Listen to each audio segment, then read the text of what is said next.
Okay, bismillahirrahmanirrahim.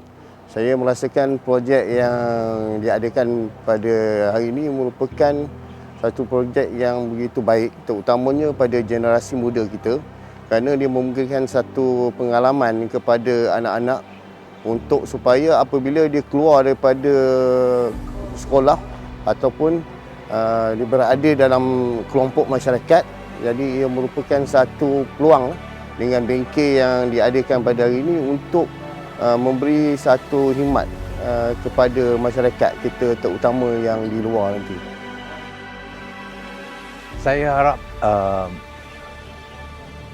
ianya sebagai platform proses pembelajaran kepada ahli pengakap, dan hasil proses pembelajaran ini akan dapat dirasai ataupun dinikmati oleh masyarakat setempat melalui projek-projek yang dilaksanakan oleh ahli-ahli pengakap di bawah program SWA ini.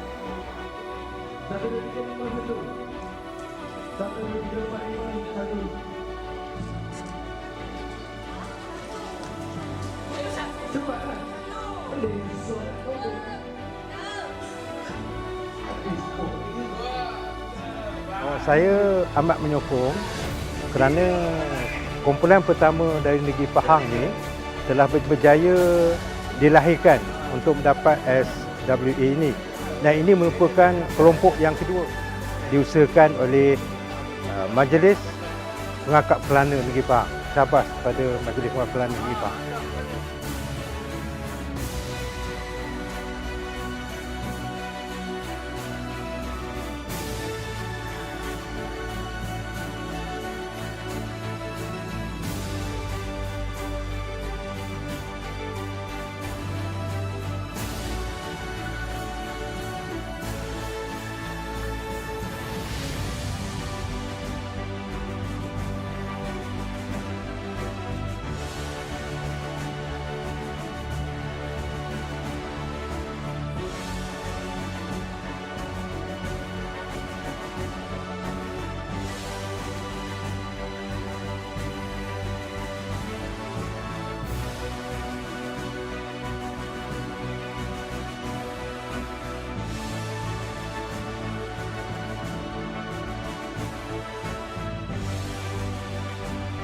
Sebab ini adalah sijil anugerah kebangsaan, lagipun dia merupakan sijil sangat ternilai dan tertinggi di dunia.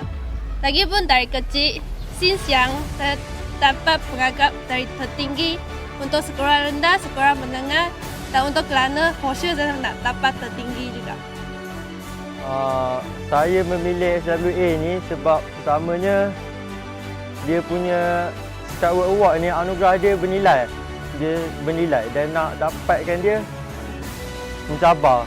Saya pula orang yang jenis suka aktiviti lasak, mencabar. So saya memilih SWA ni memang seronok lah, dan dia punya anugerah tu memang bernilai besar, anugerah dia.